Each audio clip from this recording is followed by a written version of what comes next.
Hi, welcome to our series on lessons from Exodus. Today is episode 4. The title of today's episode is When in Trouble, Find Someone Else to Help. It looks like we haven't been able to leave the first 2 chapters of Exodus yet. Welcome back to our series called Lessons from Exodus. Today we want to talk to you about what you should do when you find yourself in a big hole and you can't find a way out. Are you in a very difficult place in your life right now? Do you feel that your good intentions have been misunderstood? Do you feel that people you're desperately trying to win their favor will not approve you after all, no matter how hard you try? What should you do when people reject you, malign you, and mislabel you? What should you do when people reward you evil for the good you just did? In today's lesson, let's look at what Exodus chapter 2 has to teach us about these very issues. In this chapter, we see Moses trying to help his fellow countrymen who were being mistreated as slaves in Egypt. Moses realized that having been brought up by Pharaoh's daughter did not change the fact that he was born a Hebrew. The Hebrews were an enslaved race who were being abused and mistreated by the Egyptians for very many years now. His heart was burning with passion to help his people gain their freedom. Perhaps Moses might have thought that if somehow he could gain a position of power in Pharaoh's court, he would be able to set his people free. He tried to send some cryptic messages to his people by helping them out here and there, but they could not understand his messages, nor were they interested in Moses' help. To them, Moses was on the oppressor's side. He was the enemy, and they didn't like him. Perhaps Moses was trying to play both sides, thinking he would maneuver circumstances to work in the favor of the Hebrew people. Whatever Moses was trying to do, clearly it was not working. Are you in a similar situation? Are you trying to help someone, but they see you as being on the other side? Are you finding yourself enemies on both sides of the aisle, with neither side trusting you? If that's the case, what should you do? Had Moses left one side and fully joined the other, perhaps he would have eventually won the trust of the people he was trying to help. You have to give Moses credit though. He took a huge risk by killing the Egyptian foreman who was trying to hurt an Israelite. He thought he would not be found out, but there was no hiding what he did. The news went to Pharaoh and he decided it was time to kill Moses. I think Pharaoh was aware of Moses' true identity. Perhaps he was sympathetic to his daughter's feelings for Moses and made an exception for him. He could stay alive just because Pharaoh loved his daughter. You know, even very evil people do have some soft corners. They are still capable of love given the right circumstances. But what Moses just did was the last straw that broke the camel's back. Pharaoh could not put up with this. He was going to apprehend Moses and kill him for this crime. Even his daughter would not be able to stop him from doing so. And even if Pharaoh had spared Moses' life, he would do so risking his own reputation as a king by condoning the criminal behavior of one of his princes. By all calculations, Moses knew that the death sentence would be certain. He had better run. Whatever dream he had of helping his people would also die with him at the hand of Pharaoh if he stayed in Egypt. He would have to bury his dream for now. There might be another day, another time, when his people are willing to receive him as their leader, and when he would have more leverage with Pharaoh, but not now. So he fled to Midian. When he arrived in Midian, he had just run for his life. He probably did not have a chance to pack his clothes, collect his belongings, his treasures, his books, and all his possessions. He probably had little to no money on him. He was now reduced from a prince to a pauper, wandering about in a foreign land. We don't know what exactly must have gone through Moses' mind on that whole journey. Could it be that he wondered how things went very wrong for him?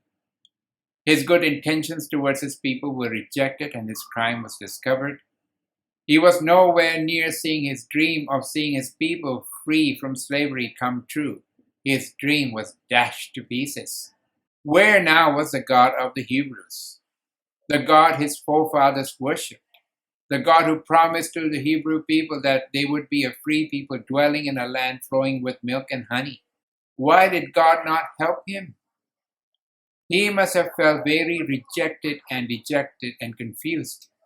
It was like everyone had deserted him. Neither his natural mother nor his foster mother were there to comfort him. He had left all his friends behind.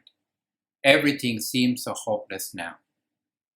I'm trying to paint a picture of things that could have happened to Moses. The thing is, we don't know for sure what feelings he had. The Bible did not cover all the details here. Moses' feelings at that time were not recorded. But we know that Moses was a human like us. He had feelings, and we can be quite sure that they were not happy feelings at that time. I want to point out to you what Moses did when he arrived in Midian. Besides all the negative emotions he was experiencing, it was very likely that Moses could have run out of money when he arrived. He could have also been very tired and hungry. Can you imagine someone who had just been through what Moses was going through? Can you imagine the trauma Moses was experiencing? But what Moses did next was both profound and amazing. Unknowingly, he unlocked a key to finding favor with God and with men. Moses was just trying to do the right thing. But that thing eventually unlocked his destiny for the next season. He saw a bunch of ladies not getting treated with respect by some guys. They were all shepherds. 7 daughters of the Midianite priests had their sheep with them, whom they were looking after. But the male shepherds were giving them a hard time. Let's read from Exodus 2 what happened. I'm reading from verse 16 onwards. Now the priests of Midian had 7 daughters, and they came and drew water, and they filled the troughs to water their father's flock. Then the shepherds came and drove them away. But Moses stood up and helped them and watered their flock. Then they came to Reuel, their father. He said, "How is it that you have come so soon today?" And they said, "An Egyptian delivered us from the hand of the shepherds, and he also drew enough water for us and watered the flock. Why is it that you have left the man?" And he said to his daughters, "Where is he? Why is it that you have left the man? Call him, that he may eat bread." Then Moses was content to live with the man, and he gave Zipporah his daughter to Moses. And she bore him a son, and he called his name Gershom. For he said, "I have been a stranger in a foreign land." So Moses, with his Egyptian upbringing and the court of Pharaoh, had taught him a thing or two about how to treat the ladies, especially helpless ones. He stood up to those shepherds and asked them to back off while he watered Reuel's flocks that his daughters were watching. Moses could have threatened those men, and they could have seen that Moses meant business and could fight, so they backed off. In the end, these ladies were able to finish their day's work sooner, thanks to Moses, and they headed back home to their father. Reuel was surprised that they were back early.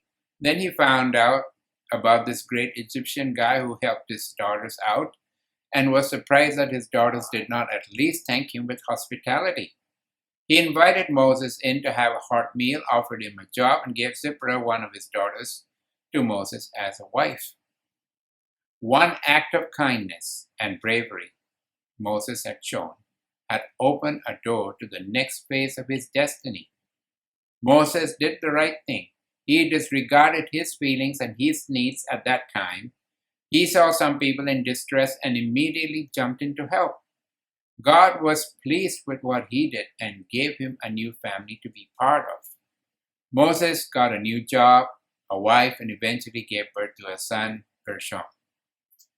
Moses now had a family and became a shepherd. Unbeknownst to Moses, God was preparing him to fulfill his dream to be a deliverer to his people in Egypt. Moses' dream of being a deliverer was from God, but his timing was off. For the next 40 years, Moses would learn to be a shepherd a skill he would desperately need to fulfill the dream of being a deliverer.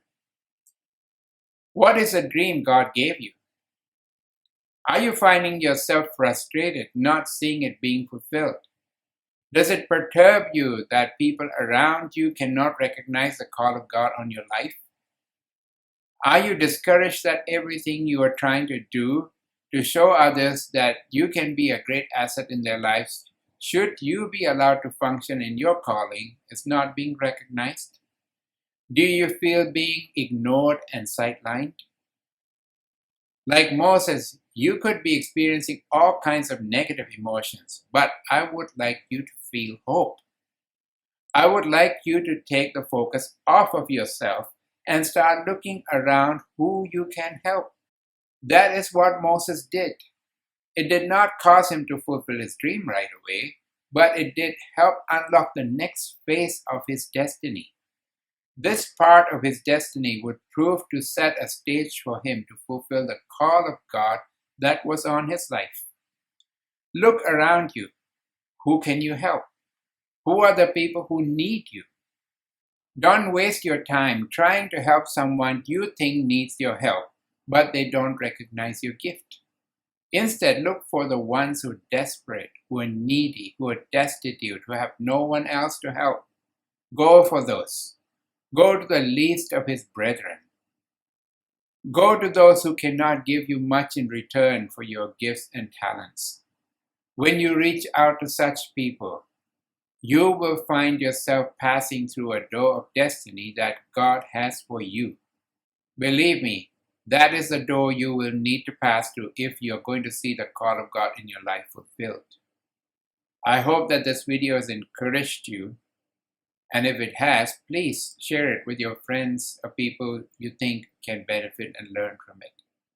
Also, if you have not subscribed to my YouTube channel, 3 John 2, please go ahead and do so that you can stay notified every time I post a new video. So, I shall see you in the next video. God bless you.